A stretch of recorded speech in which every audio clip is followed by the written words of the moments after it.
नमस्कार, मैं हूं शशि रंजन और आपका बहुत बहुत स्वागत है जनता टीवी में। और आप देख रहे हैं हमारे साथ ये खास कार्यक्रम, नाम है संसद मार्ग। 2024 की तैयारियां चल रही हैं, हर खेमे में चल रही है। और हरियाणा के परिप्रेक्ष्य में अगर आप बात करें तो कई सारे खेमे हैं और कांग्रेस के अंदर तो आपस में ही कई सारे खेमे हैं।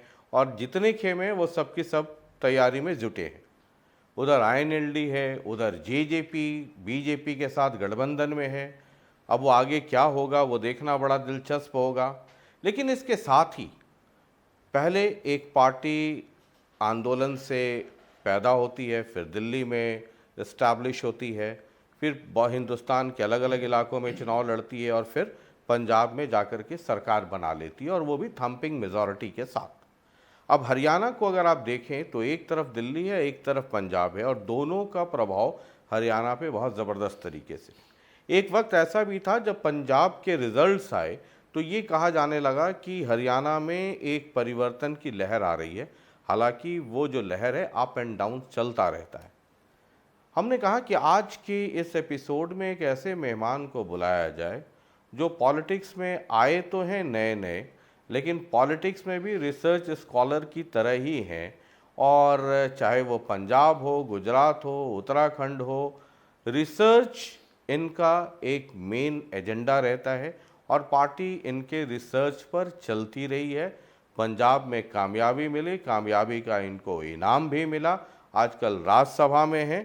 तो आज के एपिसोड में स्वागत कीजिए बहुत ही खास मेहमान, आम आदमी पार्टी से सांसद भी हैं, राष्ट्रीय महासचिव भी हैं, और आजकल हरियाणा पे इनकी पैनी नज़र है। सुना है इनकी टीम आजकल गांव-गांव में काम कर रही है। संदीप पाठक, बहुत बहुत स्वागत। नमस्कार, बहुत बहुत धन्यवाद। तो ये सब कैम्ब्रिज आईआईटी होते हुए आप पहुंच गए पॉलिटिक्स में, आम आदमी पार्टी।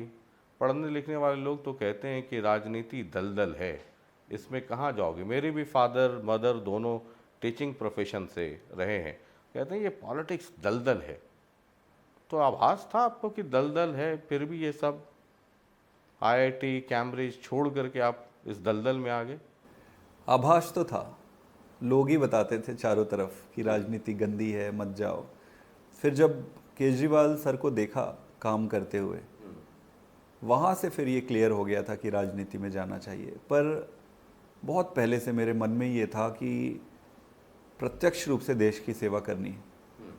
आप जब साइंटिस्ट बनते हैं, प्रोफेसर बनते हैं या कुछ भी काम करते हैं, देश की सेवा तो उसमें भी करते हैं, लेकिन देश को आज ज़्यादा और प्रत्यक्ष रूप से कंट्रीब्यूट करने वालों की ज़रूरत है। देश की राजनीति को ज़्यादा पढ़े लिखे लोगों की ज़रूरत है। मैं क्लेम नहीं करूँगा मैं बहुत पढ़ा लिखा हूँ, बट ये मुझे मालूम था कि थोड़ी बहुत जितनी भी मैंने पढ़ाई की है, देश दुनिया देखा है, ये मुझे मालूम था कि हमारे जैसे लोग पढ़ाई लिखाई का आम आदमी पार्टी को किस रूप में फ़ायदा होता है?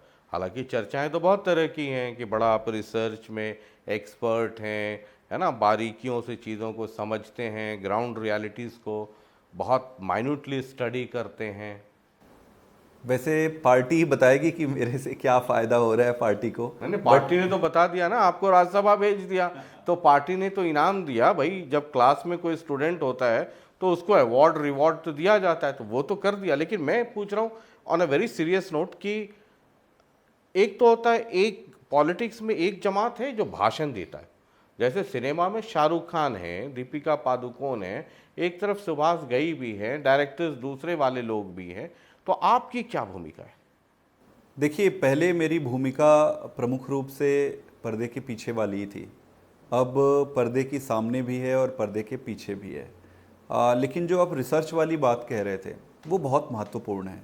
आज की अब राजनीति पहले जैसी राजनीति नहीं रही।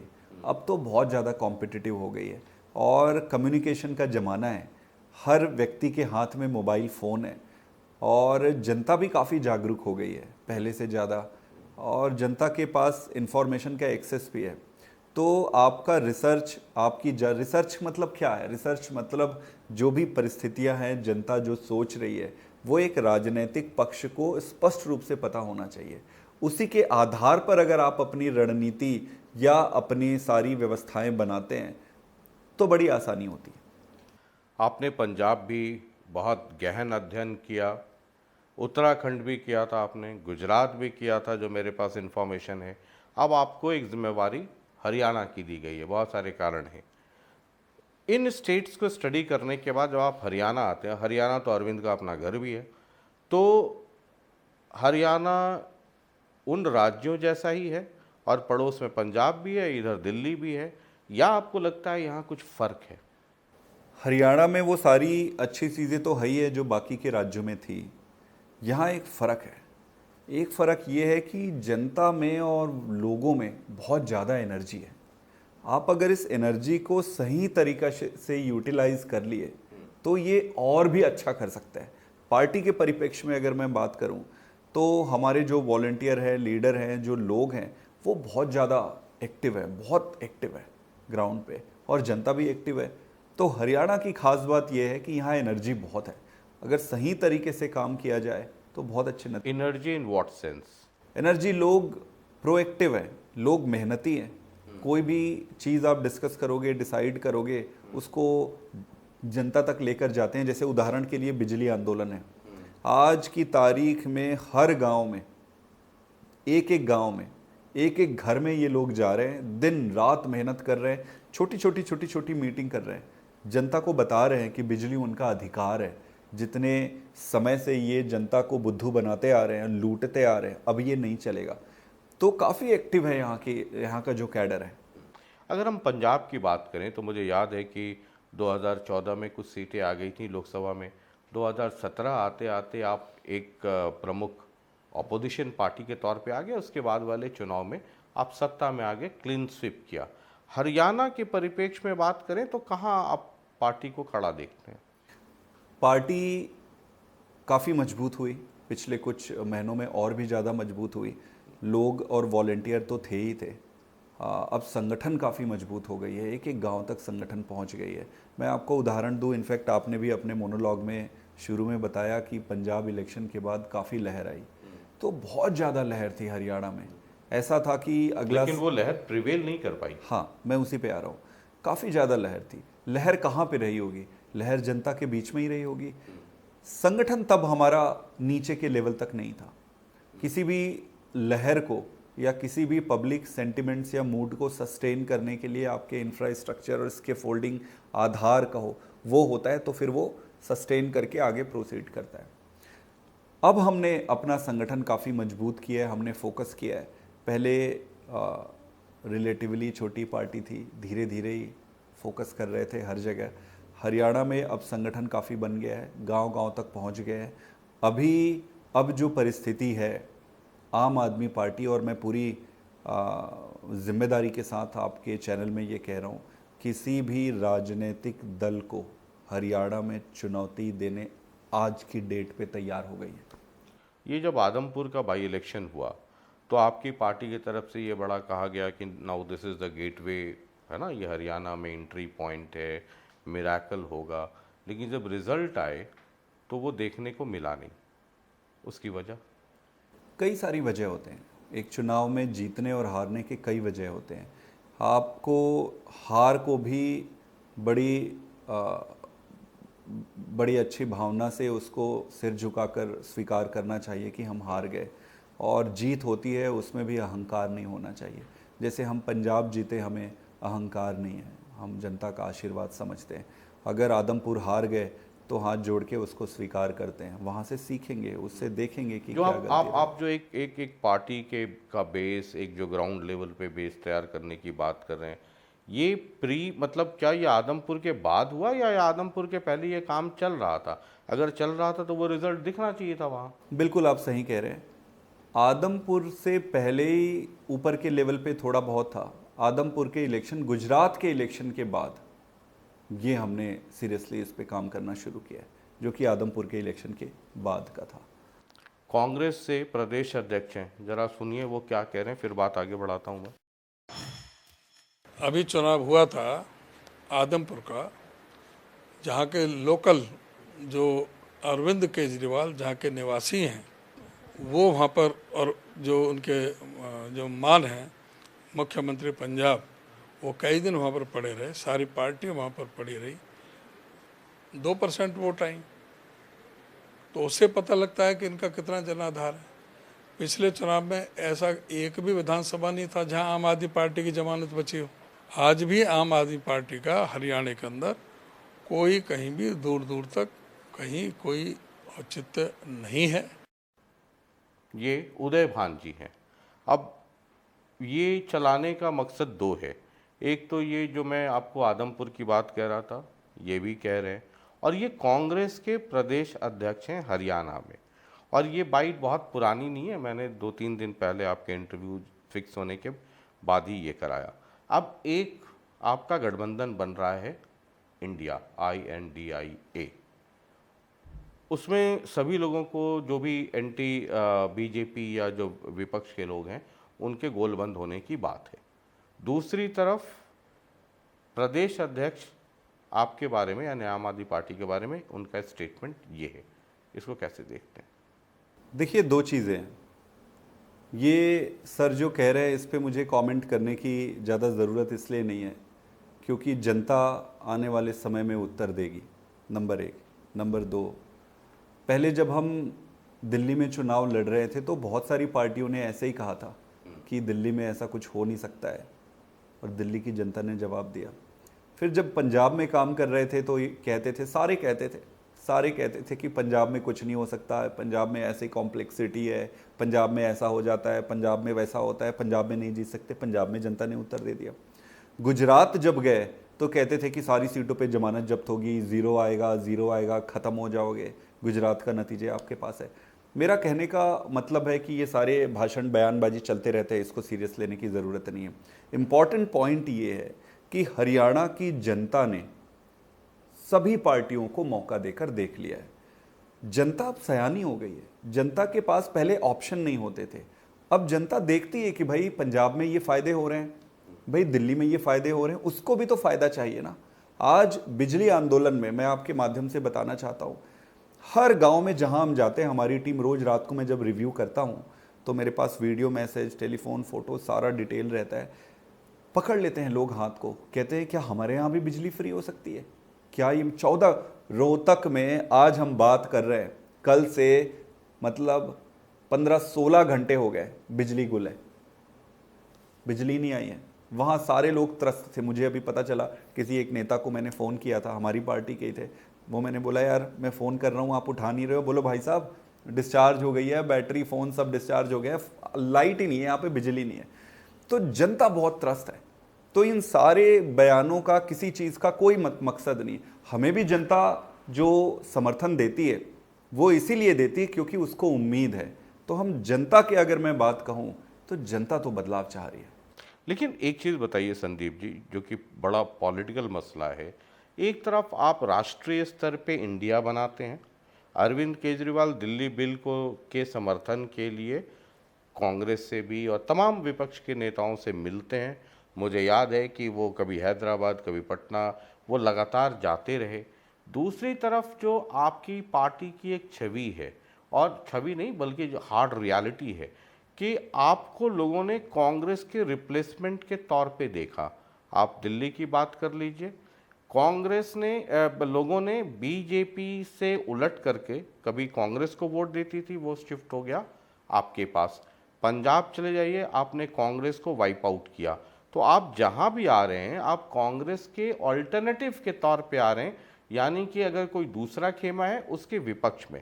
अब अगर आप हरियाणा में आते हैं, परिस्थितियां बदली हुई हैं, आपको मदद चाहिए दिल्ली के लिए, आप मदद मांगते हैं कांग्रेस से, दूसरी तमाम पार्टियों से, और फिर हरियाणा में वो मसला फंस जाएगा। मैं बताता हूँ, मसला बिल्कुल नहीं फंसेगा। मैं आपको बताता हूँ कैसे। एक तो पहले मैं आपको छोटा सा करेक्ट करूँगा आपकी बात को। हमने दिल्ली में भारतीय जनता पार्टी को हराया था उस समय on the cost of Congress. Congress जब मैं दिल्ली के चुनाव को स्टडी करता था तो मैं आम आदमी पार्टी और बीजेपी पे नज़र नहीं रखता था। मैं सिर्फ कांग्रेस के ग्राफ को ऊपर नीचे होते हुए देखता था, और मैं ये देखता था कि वो +-10 पे कहाँ जा रही है, और मेरा पूरा का पूरा कैलकुलेशन उस पर रहता था। यानी कि जो बीजेपी को जितने % वोट मिलते थे वो मिले, बाकी जो वोट थे गोलबंद होकर के आम आदमी पार्टी को मिले, इसलिए वो 63-67 हो गया। देखिए, कई सारी चीज़ें होती हैं। भारतीय जनता पार्टी को आज ऑलमोस्ट नेग्लिजिबल हमने दिल्ली में किया। और एमसीडी का आप उत्तर लीजिए, एमसीडी में भाजपा की सरकार थी, बहुत सालों से थी, वहाँ पर कांग्रेस की नहीं थी, 15 सालों से, पता नहीं कितने सालों से ये था। वहाँ पर हमने बीजेपी को हराया। गुजरात भी जब हम गए तो गुजरात में वहाँ भाजपा की सरकार थी, हमारा सीधा हेड ऑन जो मुकाबला था वो भाजपा से ही था। पंजाब में भी अगर आप देखेंगे तो पंजाब में प्रत्यक्ष रूप से भाजपा भले ही अकाली दल से गठबंधन में ना रही हो, लेकिन इन दोनों का अंदर खाते बहुत मजबूत कोएलिशन है। आज भी भाजपा और अकाली दल एक है, ये एक दूसरे को मदद करते रहते हैं। तो उनसे भी वहाँ पे हमें लड़ाई करनी पड़ी। गांव के लेवल पे, गांव गांव में जो सरपंची वाली राजनीति होती है, अकाली दल ने कब्जा करके पहले बैठे हुए थे वहाँ पे। वहाँ पर कांग्रेस उतना मजबूत नहीं था, बहुत बड़े सेक्शन पे, उनसे भी लड़ना पड़ा। तो कहने का मतलब ये है कि जिस राज्य में जाते हैं या हमें सफलता मिली है ईश्वर की कृपा से, वहाँ पर भाजपा और कांग्रेस दोनों का मुकाबला हुआ। और बड़ी स्वाभाविक सी बात थी, क्योंकि वो पहले से सत्ता में थे या पहले पुराने पॉलिटिकल पार्टी है। अब आप प्रश्न ये पूछ रहे हैं कि नेशनल लेवल पे आपने इंडिया का ये फॉर्मेशन किया है, मतलब बीजेपी को लोगों ने हटा करके कांग्रेस की जगह आपको चुन लिया, चाहे वो दिल्ली हो या पंजाब हो। अब आपका गठबंधन हो गया, एक बड़े कॉन्टेक्स्ट में है, 2024 की तैयारी है, और इधर आप हरियाणा में भी नज़र गड़ाए बैठे हैं, तो वो एक कहीं पे कॉन्फ्लिक्ट नहीं आ रहा है? देखिए, देश के लिए आज सबसे ज़रूरी चीज़ क्या है? देश के लिए आज ज़रूरी ये है कि भारतीय जनता पार्टी की सरकार को हटाया जाए। जिस तरीके से इन्होंने देश पे पूरी तरीके से कब्जा किया हुआ है, इनके 3 फॉर्मूले, एक तो ये शाम दाम दंड भेद धन बल सभी का प्रयोग करके चुनाव में जीतने का प्रयत्न करते हैं। अगर ये चुनाव में जीत नहीं पाते हैं, हार जाते हैं, तो उसके बाद विपक्षी दलों के या दूसरे दलों के जो जीते हुए एमएलएज हैं, काउंसलर ले लो या फिर चाहे आप एमपीज ले लो, उनको खरीदने की कोशिश करते हैं। अगर कोई बिकता नहीं है, अगर ये खरीद नहीं पाते हैं, फिर ये सीबीआई, ईडी और भी दूसरी व्यवस्था और तंत्र का प्रयोग करके उनको डरा के धमका के फिर उनको तोड़ने की कोशिश करते हैं। और शाम दाम दंड भेद कुछ भी करके भाजपा सरकार बनाने का प्रयत्न करती है और बनाती भी है। अभी ज्वलंत उदाहरण आप महाराष्ट्र का देखिए, मतलब शर्मिंदगी की पराकाष्ठा अगर एक संवेदनशील व्यक्ति रहे तो पार हो जाएगी इस पे। पर वो कर रहे हैं, उनको कोई शर्म नहीं आती है और सीना चौड़ा करके ये कर रहे हैं। हर जगह का आप देखिए, लीडर को ये धमकाते हैं और अगर उनकी पार्टी को ज्वाइन कर लेते हैं तो उसके सारे केसेस ये साफ कर देते हैं। साफ नहीं करते, दबा के रख लेते हैं। असम के मुख्यमंत्री जी के जो पुराने केसेस थे, उन्होंने हटाया नहीं है केसेस को। मुझे कोई बता रहे थे कि वो केस को दबा के रखते हैं, जैसे ही वो कुछ भी इधर उधर करते हैं फिर केस को दिखा देते हैं, भाई तेरे ये केस है, फिर वो बैठ जाता है। तो राजनीति, भारतीय जनता पार्टी, सबको लगता था कि मोदी जी देश चला रहे हैं ना, मोदी जी देश नहीं चला रहे, ईडी और सीबीआई के द्वारा देश चलाया जा रहा है आज के दिन। ऐसी परिस्थिति जब देश में आ जाए, संसद में जिस तरीके के कानून पास किए जा रहे हैं सिंपल मेजॉरिटी से, कोई भी व्यक्ति जो देश को प्यार करता है उसके लिए ये एक्सेप्टेबल ही नहीं है। आप किस भी लेवल की राजनीति करो, इतने नीचे तो नहीं जा सकते कि आप प्रजातंत्र और गणतंत्र कोई उसकी जड़ें हिलाने की कोशिश करो। कोई नहीं किया आज तक। तो आज देश को जरूरत क्या है? देश को जरूरत ये है कि भाजपा की सरकार को और माननीय नरेंद्र मोदी जी की सरकार को हटाने की है। देश सर्वोपरि है। हमारे राजनीतिक उद्देश्य और राजनीतिक फायदे हमेशा द्वितीयक हैं, सेकेंडरी है। देश को ध्यान में रखकर इस प्लेटफॉर्म को बनाया गया है और ज़्यादा बड़ा टारगेट है, देश के लिए ज़रूरी, नंबर 1। अब प्रश्न ये है कि नीचे कैसे होगा विधानसभा में? विधानसभा की बात अगर बाद में भी कर लें, पहले तो लोकसभा है। बिल्कुल। तो ये जो गठबंधन हुआ है वो लोकसभा के लिए ही हुआ है, नेशनल लेवल पे हुआ है। आने वाले समय में सभी इंडिया के जो घटक दल हैं सारे बैठेंगे, बैठकर वहाँ पे डिसाइड करेंगे कि किसको कहाँ कैसे लड़ना है, तो वो तय हो जाएगा थोड़े दिन में। मतलब जैसे अगर हरियाणा के कॉन्टेक्स्ट में या फिर दिल्ली में ही बात कर लें या पंजाब ही बात कर लें, तो अब अगर हरियाणा की बात करें तो भूपेंद्र सिंह हुड्डा कहते हैं भाई हम बहुत स्ट्रांग हैं, दीपेंद्र कहते हैं हम बहुत स्ट्रांग है, कोई कोलैबोरेशन की ज़रूरत नहीं है, गठबंधन की ज़रूरत नहीं है। हालांकि ये भी सत्य है कि ये होना तो दिल्ली से है, ये तो 10 जनपद से या वहाँ तय होगा। लेकिन वो एडजस्टमेंट, क्योंकि आप तो बहुत रिसर्च करते हैं, तो ये भी रिसर्च किया होगा कि adjustment at the ground level, worker to worker वाला एक सेंटिमेंट वाला जो एडजस्टमेंट है वो कैसे होगा? देखिए, पहले तो जो ये लीडर्स जो कह रहे हैं, पंजाब में भी कई लोग का बयान सामने आया, हरियाणा से आया, ये कांग्रेस पार्टी को समझना पड़ेगा, अपने लेवल पे निपटना पड़ेगा, उनको क्लैरिटी लेनी पड़ेगी। हमारे पार्टी की तरफ से हम स्पष्ट हैं। अगर हमारे नेता कोई एक स्पष्टता देते हैं या कोई किसी चीज़ को कमिटमेंट देते हैं, तो हमारी पूरी की पूरी पार्टी, क्योंकि हमें पता है कि जो कुछ भी कर रहे हैं उसके पीछे कोई पर्पज़ है, कोई कारण है, और एक बार ही अगर तय कर लिया जाएगा कि ये ऐसे करना है तो फिर करेंगे। देश इम्पॉर्टेंट है हमारी खुद के लिए, हमारे खुद का 1 सीट 2 सीट 3 सीट से क्या हमारा कोई बनना बिगड़ना ऐसा कुछ नहीं हो जाएगा, लेकिन देश को बचाना ज़रूरी है। 2 सीट हम ज़्यादा आ जाएगा, 2 सीट कम आ जाएगा, क्या फ़र्क पड़ता है इससे? हम इम्पॉर्टेंट नहीं है, आम आदमी पार्टी इम्पॉर्टेंट नहीं है, देश इम्पॉर्टेंट है। तो ये इंडिया जो आप बना रहे हैं या जो गठबंधन है, चूँकि आम आदमी पार्टी का बड़ा रोल है, मुझे कोई कह रहा था कि ये INDIA का कॉन्सेप्ट भी अरविंद केजरीवाल और आम आदमी पार्टी की तरफ से गया, बहरहाल चाहे जिसकी भी तरफ से गया हो, ये ग्राउंड पे अभी क्या स्थिति है? कब तक एक क्लैरिटी आ जाएगी? क्योंकि तैयारियां तो दोनों तरफ से हो रही हैं, बीजेपी तो पूरी तरीके से मैदान में है, अभी तक आप लोगों की मीटिंग चल रही है, कब तक एक क्लैरिटी आ जाएगी कि हाँ भाई इतने पर ये, इतने पे ये, इतने पे ये, वो एक क्लैरिटी तो लोगों के बीच में जाना चाहिए। देखिए, दूसरी जो मीटिंग हुई बेंगलोर में जो हुई थी वो पार्लियामेंट सेशन के जस्ट पहले हुई थी। उसके बाद फिर पार्लियामेंट सेशन आ गया। पार्लियामेंट सेशन आपने देखा होगा कि कितना काफ़ी हेक्टिक रहा और किस तरीके से भाजपा ने देश विरोधी कानून पास किए। पार्लियामेंट के कारण उस मीटिंग में थोड़ा सा टाइम लगा था। अभी पार्लियामेंट पूरा हो गया है, सेशन पूरा हो गया है। अब आने वाले समय में बहुत जल्दी मीटिंगें होंगी। अगली मीटिंग बॉम्बे में फिक्स्ड है और वहाँ पर अब बाकी आगे की सारी चीज़ों पे डिस्कशन शुरू हो जाएगा। ठीक है, हम कहानी थोड़ा आगे बढ़ा लें। हरियाणा के कॉन्टेक्स्ट में मैंने कहा कि हम थोड़ा ज़्यादा फोकस रखेंगे, और क्योंकि आपके लिए पंजाब भी आप जीते हुए हैं, आप हरियाणा में, ये दिल्ली में भी सरकार है, और अब आप हरियाणा पे आपकी नज़र है। जब जब आप जाएंगे तो जो पॉलिटिकल ओपोनेंट है, वो मैं कहता हूँ ना कि बेइंतहा इश्क जो मोहब्बत है, वो सिर्फ अपने घर में नहीं, बाहर वालों से भी बड़ा ज़बरदस्त होता है। अब आप जैसे ही जाते हैं तो दूसरी जितनी पार्टियां हैं, वो चंडीगढ़ का मसला, राजधानी का मसला, विधानसभा का मसला, तो कभी SYL का मसला, ये सब उठने लगता है एक के बाद एक। पहले सुन ही लेते हैं, अभय चौटाला है, वन मैन आर्मी। आम आदमी पार्टी को पहले SYL के ऊपर अपनी स्थिति क्लियर करनी पड़ेगी।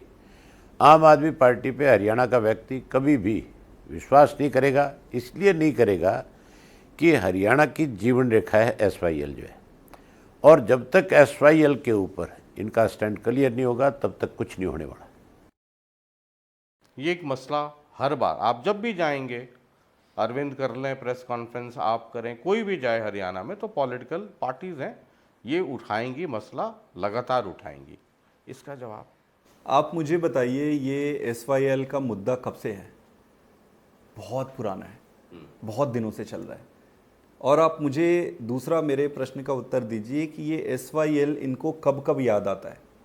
जब जब चुनाव आती है तब तब इनको SYL याद आता है। चुनाव के बीच के समय में इनको किसी को याद नहीं आता SYL क्या है, जनता को क्या तकलीफ है, कहाँ क्या प्रॉब्लम है। इसका मतलब तो यही है ना कि SYL मुद्दा इन लोगों के लिए राजनीतिक रोटी सेकने का एक जगह है, बस। इनको जनता से कोई लेना देना नहीं है।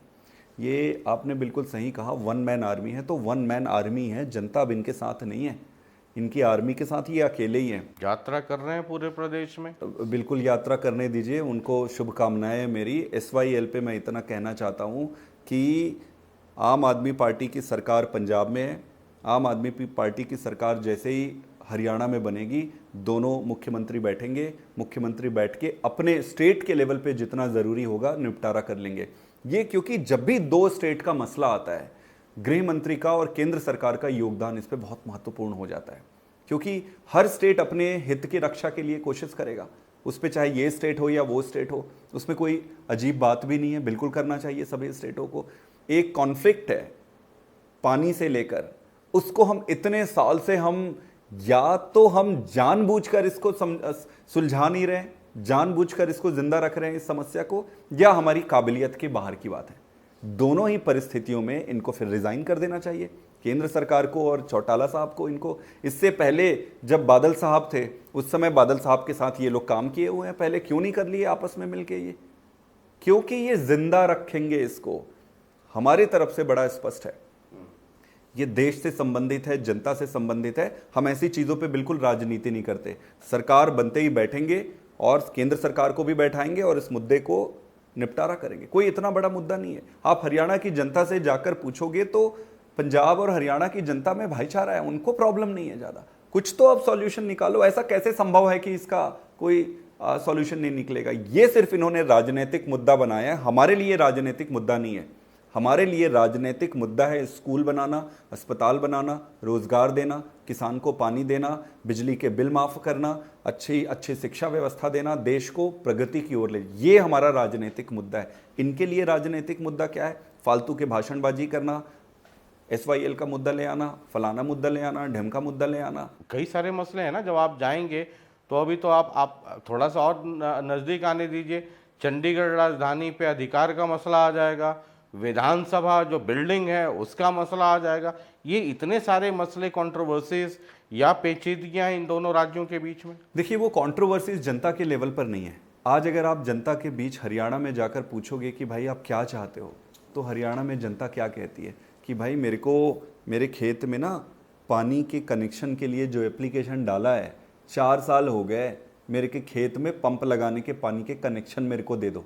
वो ये बोलेगा मेरे के बिजली के बिल ये 60,000 आए पड़े हैं, एक बल्ब जलाता हूँ, एक पंखा चलाता हूँ, उसका निपटारा करो। वो बोलेगा कि मेरे बच्चे को ग्रेजुएट घर में बैठा है, मेरा बच्चा इधर उधर फालतू चीज़ों में घूम रहे, उसको नौकरी दिलाओ। उसके लिए ये मुद्दा है।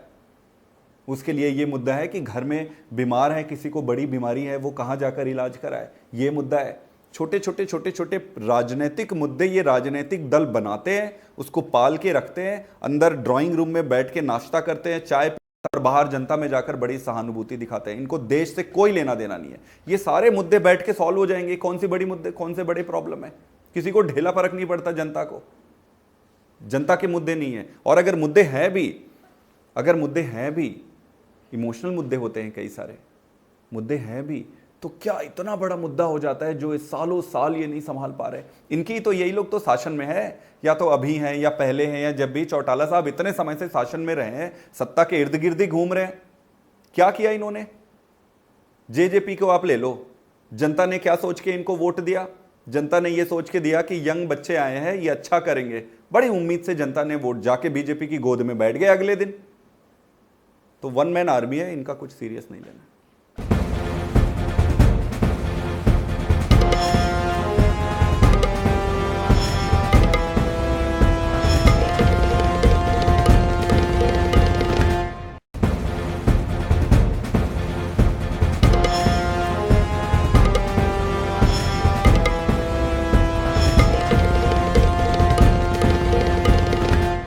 जब आप हरियाणा में होते हैं, और आप चूंकि हरियाणा को बहुत माइन्यूटली आप स्टडी कर रहे हैं, उस पर काम भी कर रहे हैं, अभी भूपेंद्र सिंह हुड्डा भी बहुत एक्टिव हो गए। Now he is the talking point, सब लोग उनकी बात कर रहे हैं। एक तरफ BJP और JJP गठबंधन की सरकार है। जब आप हरियाणा में होंगे तो काउंटर, चूँकि 10 साल अभी इनके हो जाएंगे BJP वालों के, या 5 साल इंडिपेंडेंट, 5 साल गठबंधन में। हुड्डा साहब का भी 5 साल शुरू का इंडिपेंडेंट था कांग्रेस का, नेक्स्ट टेन्योर जो था वो निर्दलियों के सहारे चल रहा था, जिसमें गोपाल कांडा और ये सब लोग को मिनिस्टर बनाना पड़ा था। अब आपके पास ये दो लोग होंगे, मतलब निकटवर्ती हिस्ट्री में 10 साल वो, 10 साल ये, इन दोनों को आपको काउंटर करना होगा। देखिए, काउंटर हमको इन दोनों को करने की बिल्कुल ज़रूरत नहीं पड़ेगी। हमारी राजनीति बड़ी सीधी है, सरल है। जनता के जो मुद्दे हैं उसको उठाएंगे।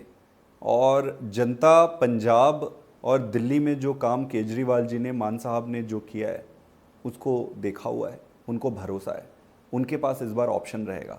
हमारी राजनीति में हम क्या अच्छा काम करने वाले हैं वो लेकर जाएंगे। हम जनता को ये बताएंगे कि हम हर गांव में एक एक मोहल्ला क्लिनिक बनाएंगे। हम जनता को ये बताएंगे कि उसके बाद हम जिला लेवल के बढ़िया अस्पताल बनाएंगे, फिर स्टेट लेवल के हॉस्पिटल बनाएंगे। हम जनता को बताएंगे कि हम कैसे अच्छे स्कूल बनाएंगे, उससे बच्चे आईआईटी में जाएंगे, आईआईएम्स में जाएंगे, बड़े अफसर बनेंगे। हम जनता को ये बताएंगे कि बिजली कैसे फ्री होगी, जनता को ये बताएंगे कि पानी खेत को कैसे मिलेगा, जनता को ये बताएंगे कि भ्रष्टाचार, आज हरियाणा में एक भी ऑफिस, एक भी दफ्तर का नाम बता दो जहां पर बिना करप्शन के काम होता हो। चारों तरफ भ्रष्टाचार है। और खट्टर साहब कहते हैं कि ना खर्ची ना पर्ची वाली सरकार है। भाई खट्टर साहब, अब जहां का मुख्यमंत्री इस तरीके के माइंडसेट का हो, वो जनता को क्या अच्छा भविष्य दे सकता है। तो हमें इनसे किसी से लड़ने की जरूरत पड़ेगी नहीं। हमने पंजाब में भी नहीं किया। हम पंजाब में हम पॉजिटिव एजेंडा लेकर जाते हैं, पॉजिटिव एजेंडा को लेकर जनता को बताते हैं कि भाई हमें वोट दो। और इन दोनों को देख लिया है जनता ने, इन्हें भी 10 साल देख लिया, 10 साल से ज्यादा ही दे दिया। अंत इधर उधर का आप जोड़ लोगे, कांग्रेस बीजेपी को भी 10 साल हो गए, सबको मौका दे दिया। हम सिर्फ ये कहते हैं कि जैसा भी इन्होंने किया, अच्छा किया बुरा किया, सबने आपने मौका दिया, इन्होंने किया। अब इनको मौका दे चुके हो, आप इनको देख चुके हो, एक मौका केजरीवाल को दे दो। अगर हम परफॉर्म नहीं किए, काम नहीं किए, तो हमें मत देना दोबारा। आपके जो पॉलिटिकल ओपोनेंट है वो ये कहते हैं कि पंजाब में इस तरीके से लहर, अंडर करंट, लोगों ने वोट दिया, थम्पिंग मेजॉरिटी से आप जीत के आए, उसके तुरंत बाद मान साहब की सीट खाली हो गई लोकसभा वाली, और कुछ महीने बाद ही आप फिर वहां औंधे मुंह गिर गए, वहां हार गए। पॉलिटिकल पार्टी कहती है ये देख लीजिए आम आदमी पार्टी का वेव है। आप जलंधर का इलेक्शन देखिए, जहां कांग्रेस पार्टी आज तक नहीं हारी थी, वहां पर और भी दूसरे लोग मजबूत थे, दूसरी पार्टी, आम आदमी पार्टी बहुत ज़्यादा मजबूत नहीं थी। वहां पर किस तरीके से बाकी पार्टियों को हराया है जनता ने, वो अप्रूवल है मान साहब की रेटिंग का, उनके काम का और जनता के बदले हुए मूड का। रहा सवाल संगरूर का, मान साहब का अपना एरिया था, सेंटिमेंटल और इमोटिव मैटर था वो, उस पर मैं ज़्यादा नहीं कहना चाहूँगा। आपको भी पता है कि क्या इमोशंस थे उस समय जनता के। इमोशंस की जब बात आती है तो कई बारी ऐसी परिस्थितियाँ आ जाती है, हमें कोई उसमें गुरेज नहीं है। और हम कोई ऐसा पॉलिटिकल पार्टी नहीं बनना चाहते हैं कि उस पर हम अहंकार करें, यहाँ गए हम ये जीत गए वो जीत गए, हमें नहीं करना है। जनता हमें जितना देगी, जितना आशीर्वाद देगी, उतना काम करेंगे। संगरूर में वो हम हार गए फॉर अ डिफरेंट रीज़न, वो हम इस बार एड्रेस कर लेंगे। अभी लोकसभा के चुनाव आ रहे हैं, मैं आज आपके माध्यम से कहना चाहता हूँ, अभूतपूर्व नतीजे आएंगे आम आदमी पार्टी के लिए पंजाब में, बाकी जगह भी आएंगे। हाँ। पंजाब स्पेसिफिक आपने क्वेश्चन पूछा है, तो अद्भुत और अभूतपूर्व नतीजे आएंगे। मतलब ये कॉन्फिडेंट हैं आप? आपका ये रिसर्च, मेरा रिसर्च चीख कर बोल रहा है बंद कमरे में फिलहाल?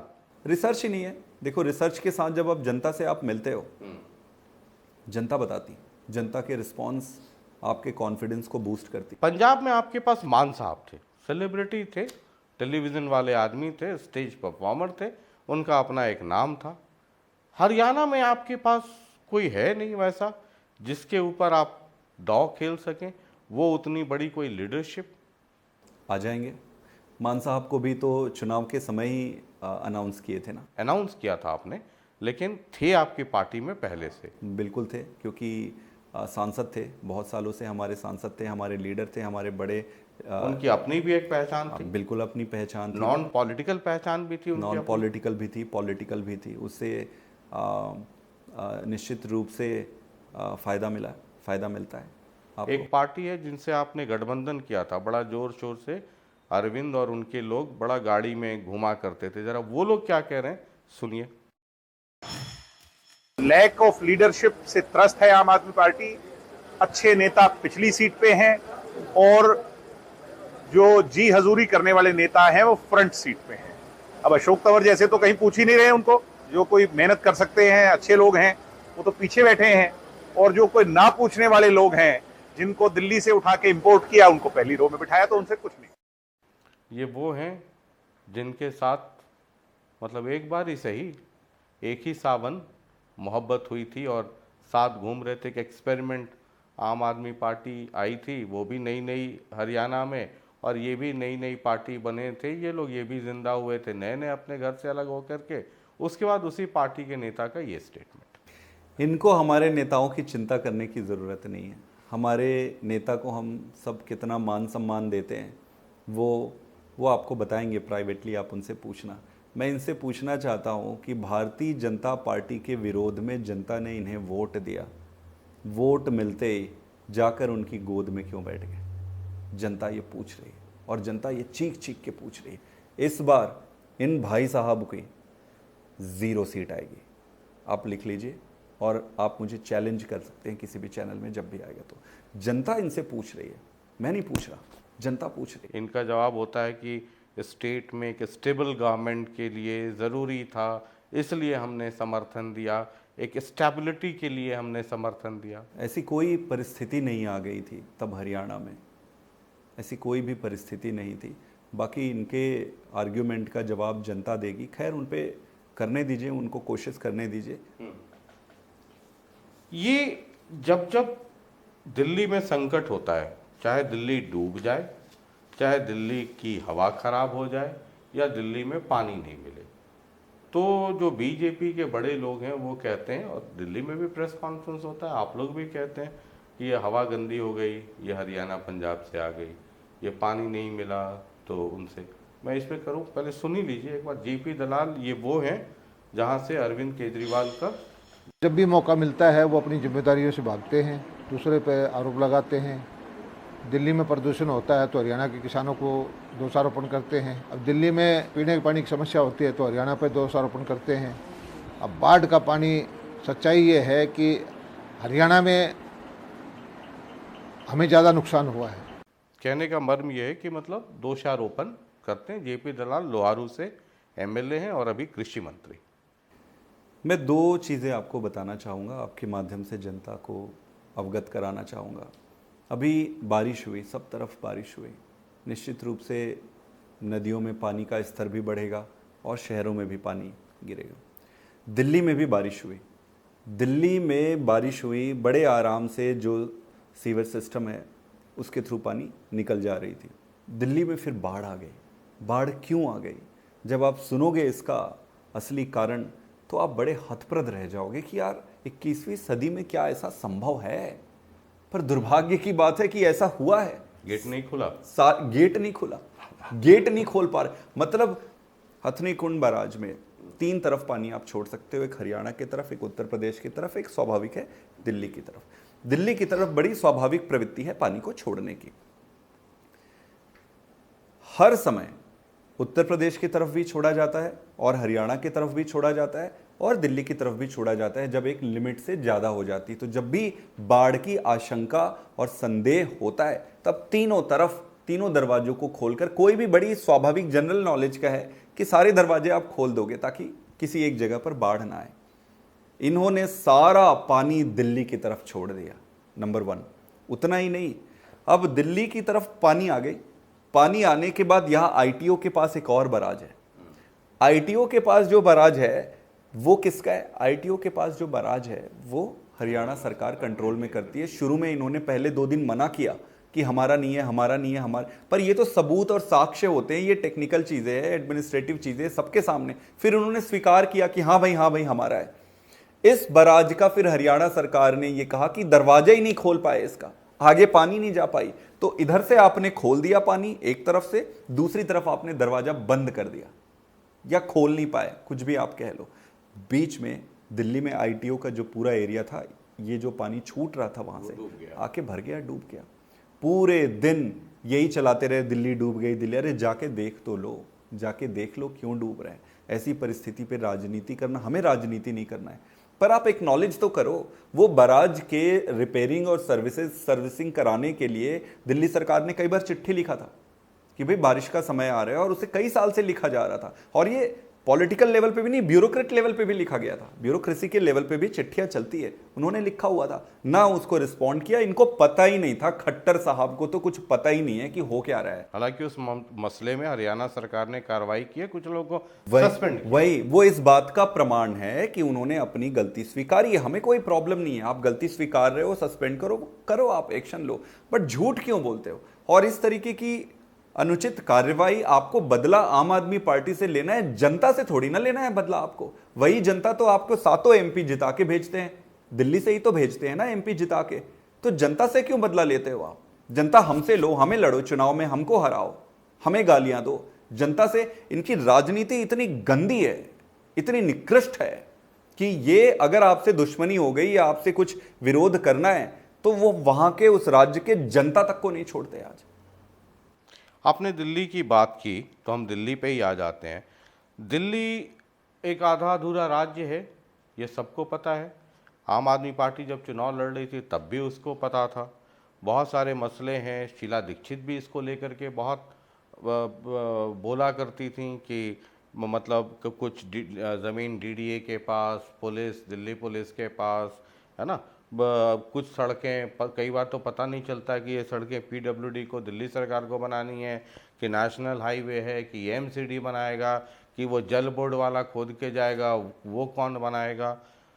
ये सारी परिस्थितियां थीं। अब बीजेपी या जो दूसरे लोग हैं वो ये कहते हैं कि ये सब जानते हुए कि हालात या परिस्थितियां या इसका स्वरूप ऐसा है, उसके बाद इतना शोरगुल करना, क्या ये जायज़ है? देखिए, जब से अरविंद केजरीवाल जी यहाँ के मुख्यमंत्री बने हैं, ये हजम नहीं कर पाए। आप बात को समझिए, इससे पहले भी मुख्यमंत्री हुए होंगे, लेकिन कभी इनके दिल में इतना सांप नहीं लौटा था, इतना दर्द नहीं हुआ था इनको। मुख्यमंत्री बनते रहते थे, सरकार आती थी जाती थी, कभी ये बन गए कभी वो बन गए। केजरीवाल जी के बनने के बाद इनके दिल का दर्द बढ़ गया। ये फिर सोच लिए कि कैसे भी करके इसको बदला लेना है। ये सोचे भी नहीं थे कि सरकार बन जाएगी, और फिर बदला लेने के लिए इन्होंने बड़ा स्वाभाविक प्रक्रिया अपनाया। धीरे धीरे धीरे धीरे करके परेशान करना, फाइलों को रोक देना, छोटे छोटे काम पे अड़ंगे डालना। स्वाभाविक रूप से जो काम करना चाहेगा जो व्यक्ति, आप उसके काम पे अड़ंगा डालोगे, वो उसके लिए 2 ही उपाय है।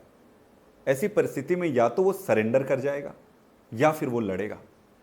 हमने सरेंडर नहीं किया, हम लड़ाई किए, और वो लड़ाई हमारे पर्सनल फायदे के लिए नहीं है, वो लड़ाई पार्टी के लिए नहीं है, वो लड़ाई तो जनता के हितों की रक्षा के लिए है। पहले दिन से, जब से केजरीवाल साहब बने मुख्यमंत्री, उस दिन से इन्होंने षड्यंत्र रचना शुरू किए। दिल्ली में 3 एरिया को छोड़कर सारे पावर दिल्ली सरकार के पास है थे। आप उसमें जमीन को छोड़ दीजिए, लॉ एंड ऑर्डर, पुलिस छोड़ दीजिए, पब्लिक ऑर्डर छोड़ दीजिए, बाकी सारी चीज़ें दिल्ली सरकार के पास होती थी। धीरे धीरे करके ये फिर सर्विसेज को अपने कब्जे पे ले लिए। एंटी करप्शन ब्यूरो जो था उस पर कब्जा कर लिए, ज़बरदस्ती जाके ताला लगा दिए। धीरे धीरे धीरे धीरे सारा लेते गए, और अभी तो हद ही इन्होंने कर दिया। हद ये कर दिया कि दिल्ली में ये बिल लाकर पूरी दिल्ली की ताकत को अफसरों के नीचे दे दिया, और अफसरों के माध्यम से खुद चलाना। मतलब कितने जनतंत्र में जनता सर्वोपरि होती है, यही आधार है। आप अगर कॉन्स्टिट्यूशंस के फंडामेंटल फैब्रिक अगर आप देखोगे तो जनतंत्र हुआ, प्रजातंत्र हुआ, यही सारी चीज़ें आधारभूत है, जिसको आप ऑल्टर नहीं कर सकते किसी भी चीज़ से, सिंपल मेजॉरिटी से। इन्होंने जनतंत्र को, अब ये आम आदमी पार्टी की सरकार है, लेकिन वो अरविंद केजरीवाल या आम आदमी पार्टी की नहीं है, वो जनता की सरकार है, जनता ने चुना है। तो पावर जो है वो जनता की है, तो जनता के पावर को छीनकर अफसरों को दे दिया, और अफसरों की नहीं चलने वाली। हम कई बार कहते हैं कि अफसर चलाएंगे, अफसर नहीं, अफसर बेचारे क्या चलाएंगे, इनके बॉस अमित शाह जी चलाएंगे, एलजी के माध्यम से, अफसरों के माध्यम से। कितने दुर्भाग्य की बात है हिम्मत तो लड़ो सामने चुनाव, आके लड़ो, जीतो, और जीत के आप चलाओ। जब आप सामने से लड़के चुनाव जीत नहीं पा रहे हो, कायरों की भांति पीछे से क्यों हमला करते हो? और हमारे साथ करो, आम आदमी पार्टी के साथ करो, जनता को क्यों तकलीफ दे रहे हो? अब ये जनता के सारे काम रोक के, सारे प्रोजेक्ट रोक के, नुकसान तो जनता का है ना। इनको बस एक ही चीज कहना चाहता हूं, ये कह रहे थे, अमित शाह जी कह रहे थे कि सुपाड़ी जैसी पार्टी, सुपाड़ी जैसी पार्टी है।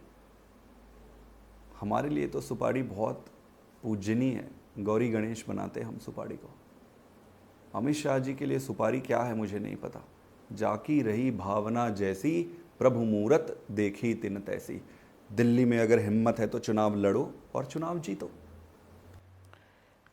आपका करप्शन के ऊपर बहुत रहता है, एंटी करप्शन मूवमेंट से मैंने तो शुरू से देखा हुआ है, उससे जन्मी हुई एक पार्टी है, अन्ना आंदोलन के बाद या उसके पहले जो होता रहा। अब करप्शन के मसले पे ही आपके जितने बड़े स्टॉलवर्ड हैं वो फंस गए। सत्येंद्र जैन गए, उसके पहले भी कई लोगों पे लगा, मनीष अभी भी अंदर हैं, सत्येंद्र जैन बेल पर हैं। तो ये लगता नहीं है कि पार्टी के लिए एक सेटबैक होता है, वो चीज़ें कमज़ोर हो गई या उस पर हमला हुआ जो आपका फोटे था, जिसको लेकर के आप पब्लिक में गए थे और इतना बड़ा रिस्पांस। जेपी मूवमेंट के बाद अन्ना मूवमेंट एक हुआ जिसमें मास पार्टिसिपेशन हुआ, खुद ब खुद पार्टिसिपेशन हुआ। हालांकि कई लोग कई तरह की बातें करते हैं, लेकिन बावजूद उसके जेपी मूवमेंट के बाद शायद इतना बड़ा आंदोलन, अन्ना आंदोलन के बीच में कोई उतना बड़ा आंदोलन नहीं हुआ था जहां घर घर से लोग निकल करके आए।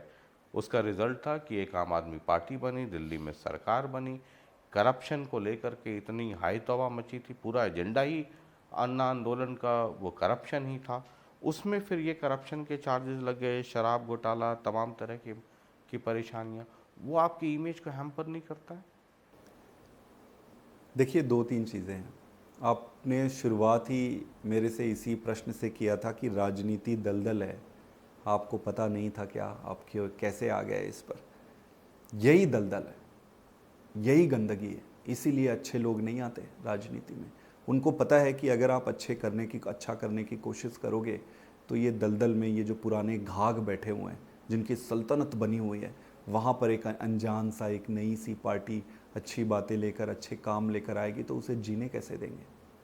यही तो मुद्दा था ना। हमें पता है और हम मेंटली प्रिपेयर्ड हैं। दूसरा एक चीज़ और मैं कहना चाहता हूँ आम आदमी पार्टी के ईमानदारी की। मेरे जैसे आदमी, आपका दूसरा प्रश्न था, मेरे जैसा आदमी इस पार्टी में या देश की राजनीति में कैसे एंटर? आम आदमी पार्टी थी, इसीलिए मेरे जैसा आदमी एंटर कर सका। मैं आईआईटी में प्रोफेसर था, इससे पहले मैं कैम्ब्रिज में, ऑक्सफोर्ड में, एमआईटी में रिसर्च साइंटिस्ट था, वैज्ञानिक था, यहाँ पर आकर पढ़ाता था। मेरे जैसे आदमी को राज्यसभा सांसद पार्टी ने बनाया। मैं राष्ट्रीय महासचिव हूँ एक नेशनल पार्टी का। आपको कोई भी दूसरी पार्टी उठाकर देख लीजिए, क्या मेरे जैसे आदमी को कोई ऐसा पद देगा? आप क्या चुनते हो वो रिफ्लेक्शन होता है कि आपकी ओवरऑल कार्य प्रणाली कैसी है।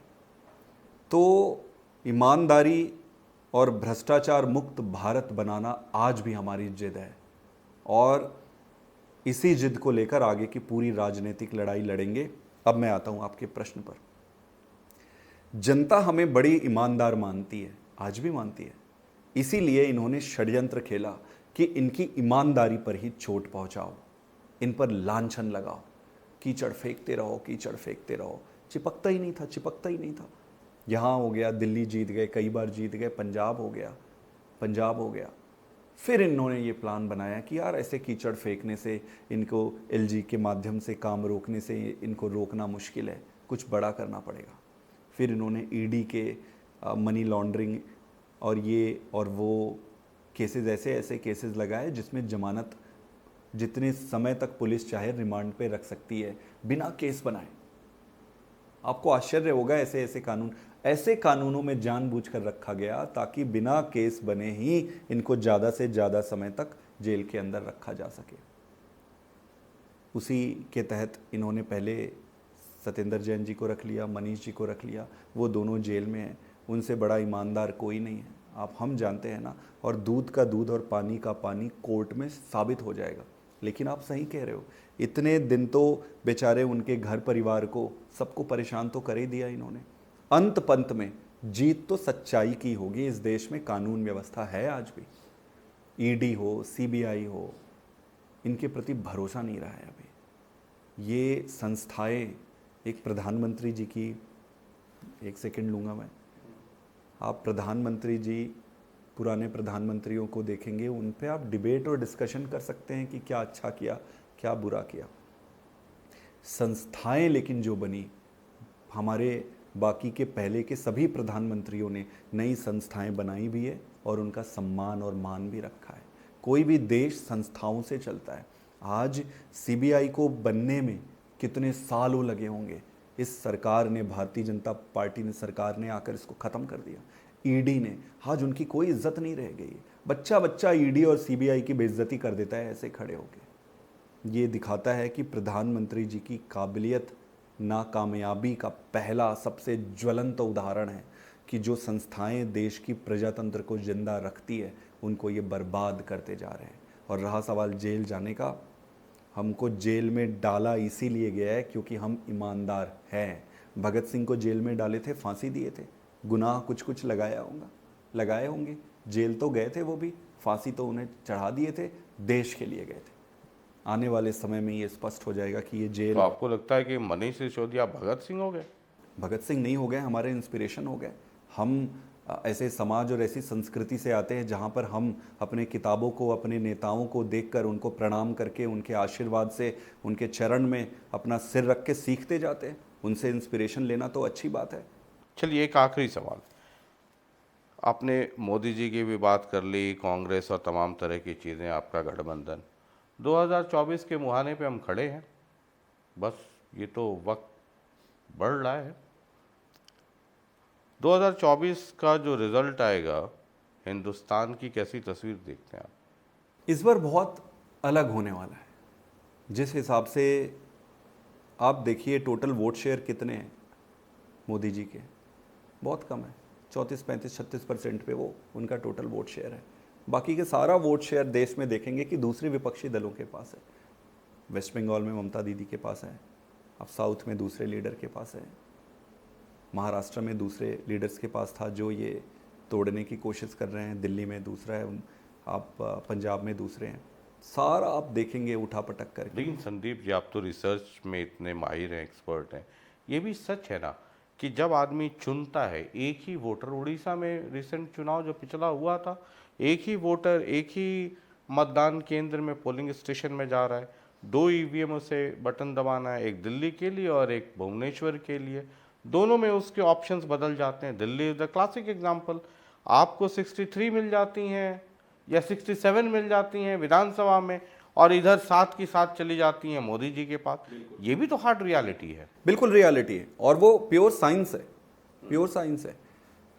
जनता को जब तक कोई उम्मीद नहीं दिखता ना कि ये कोई केंद्र में सरकार बना सकते हैं या बना सकती है, तब तक जनता उधर फिर अपना वोट वेस्ट नहीं करती। आज की तारीख में, to be very hard and to be very straight forward, आपको मोदी जी का एक ऑल्टरनेटिव चाहिए। आज देश ये कह रहा है कि कोई भी ले आओ, बट मोदी जी को हटाओ, पहला। दूसरा, अगर साइंस की बात करें, पहले जब वोट स्प्लिट होते थे, वोट स्प्लिट होने से फिर ऑब्वियस चॉइस बनते थे भारतीय जनता पार्टी। अगर आप जो वोट के स्प्लिट है उसको अगर आप रोक देते हैं, वोट के बंटवारा को आप रोक देते हैं, तो निश्चित रूप से भारी पड़ेंगे। मतलब एंटी बीजेपी वोट या एंटी मोदी वोट या एंटी बीजेपी वोट की गोलबंदी, यही हुआ ना? दिल्ली में भी हुआ, पंजाब में भी हुआ, वेस्ट बंगाल में भी हुआ, हर जगह ये तो नया ट्रेंड है। आदमी या तो इस पार है या उस पार है, डिवीजन ऑफ वोट नहीं हो रहा, गोलबंदी इधर हो रही है और इधर हो रही है।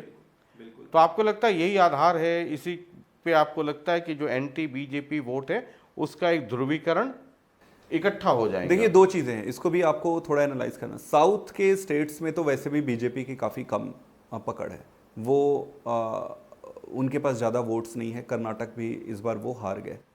HD देवगौड़ा से बात चल रही है, वो वही करेंगे, मैं उसी पे आ रहा हूँ। तो अल्टीमेटली वो भी क्या कर रहे हैं, वो भी यही करने की कोशिश कर रहे हैं जहाँ पर कमज़ोर हैं। उनके एनडीए ने क्या किया था पहली बार जब आई थी उनकी सरकार, तो यही किए थे, जहाँ पर उनके कमज़ोर थे उन्होंने अपने गठबंधन किया था, नंबर 1।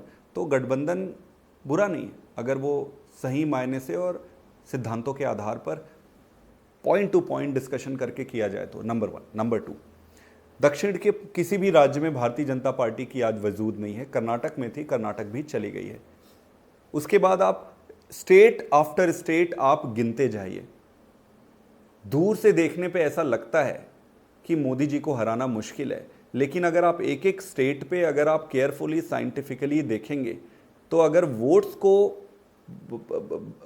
भाजपा के उलट जो वोट पड़ती है, विरोध में जो वोट पड़ती है, उनको अगर बटने से आप रोक देते हो तो हराना भारतीय जनता पार्टी को बड़ा आसान है। बहुत आसान है।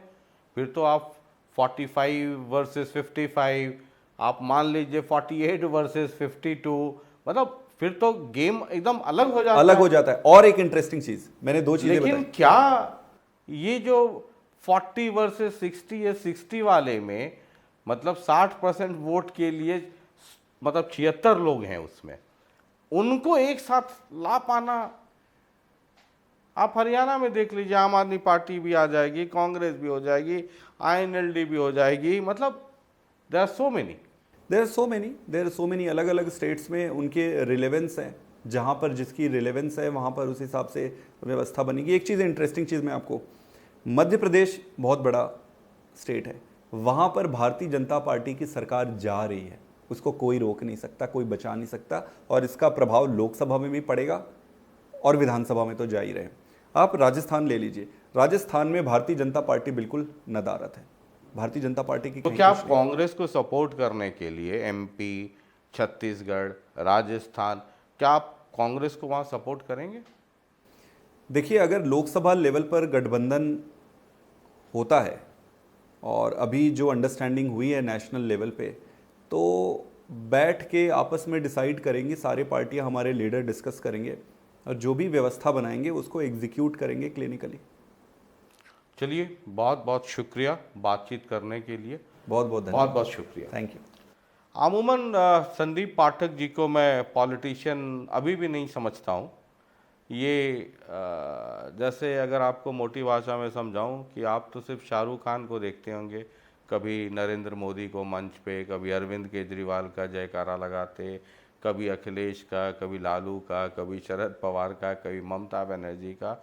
लेकिन अब जो वक्त है, इस पूरे पॉलिटिकल सिस्टम में एक बड़ी टीम होती है जो बैकग्राउंड वर्क करती है, जो काम करती है, जो रिसर्च करती है, जो लोगों के सेंटिमेंट्स को जा कर के पढ़ती है। संदीप पाठक वही काम करते हैं। आपने एक बड़ा नाम सुन लिया था 2014 के बाद प्रशांत किशोर का, हालांकि प्रशांत किशोर खुद नेता बनने चले गए, वो एक अलग मसला है।